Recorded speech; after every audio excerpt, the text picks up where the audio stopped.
Back now at 7:41 as we continue to go beyond pride. The American Civil Liberties Union says more than 400 pieces of anti-LGBTQ+ legislation have been proposed this year.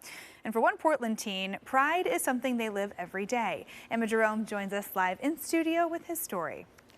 Isaac Siegel-Wilson was recently featured in the New York Times, sharing his experience as a trans teen navigating life here in Portland, a haven for queer youth compared to other parts of our country. For him, it's about existing without the resistance that can sometimes come with being queer today. Here's a little about his story. Isaac Siegel-Wilson has always known who he is.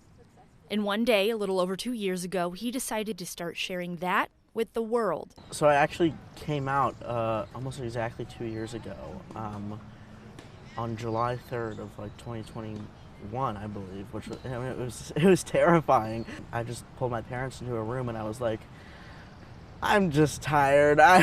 Isaac knew he was in the wrong body from the earliest days he can remember, but coming out to his parents as trans was the step he needed to take to finally be able to breathe. He was quickly provided access to gender-affirming care, a luxury in Portland compared to other parts of the country. But things weren't always so easy for him. Well, I went to an all-girls school freshman year for St. Mary's, and that ruined me, I would say. Part of what made his transition so natural was being able to start anew at Grant High School in Northeast Portland, where everyone's only known him as Isaac. I was able to change my name over the summer and change my gender, and I was not out, but I just was myself. I wasn't like, oh, I'm trans, everybody, here I am. He's not naive to the division in this country where trans rights are concerned, but that's not his priority. He's 17. He just wants to be a kid. I mean, there are things that make me angry, and I mean, I don't really try to argue with people. I try to spread as much truth as I can. At least 417 anti-LGBTQ bills have been introduced in state legislatures across the United States since the start of this year, a new record according to the American Civil Liberties Union as of April 3rd. And while that has had a profound effect on queer youth across the nation, Isaac says he knows he's lucky to live in Portland. He just doesn't want to have to feel lucky. I don't know, It just feels nice to not have to worry about it. Yeah, and I don't experience bullying at Grant. And while he doesn't feel resistance or judgment at his school or in his home, he has experienced his fair share of hate.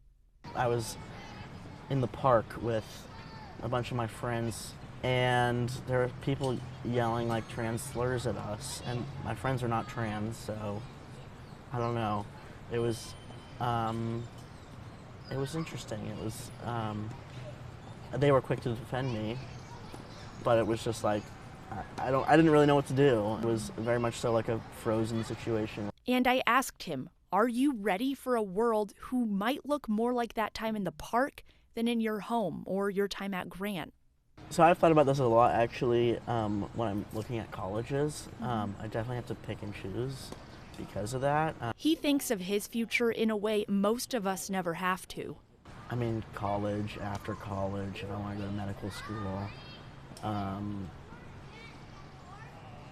Just where in the world do I fit and do I care? All's to say, he's a kid with a bright future ahead of him. This year, I'm taking all the hardest classes in the school. I actually just heard about it. I got into the Planned Parenthood Teen Council. Well, congratulations. Thank you. I'm very excited about it, and I'm in the Grant Constitution team, which normally places very highly in national.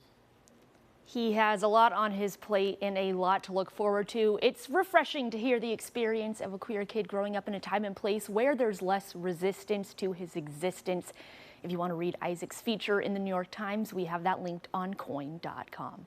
Emily. All right, thanks, Emma. Yeah, it's so lovely to hear from someone so young when you think about folks who in previous generations, in some cases, went their entire lives not getting to be who they are. So the future is bright if we have Isaac and fellow folks like him to look forward to. So thanks, Emma.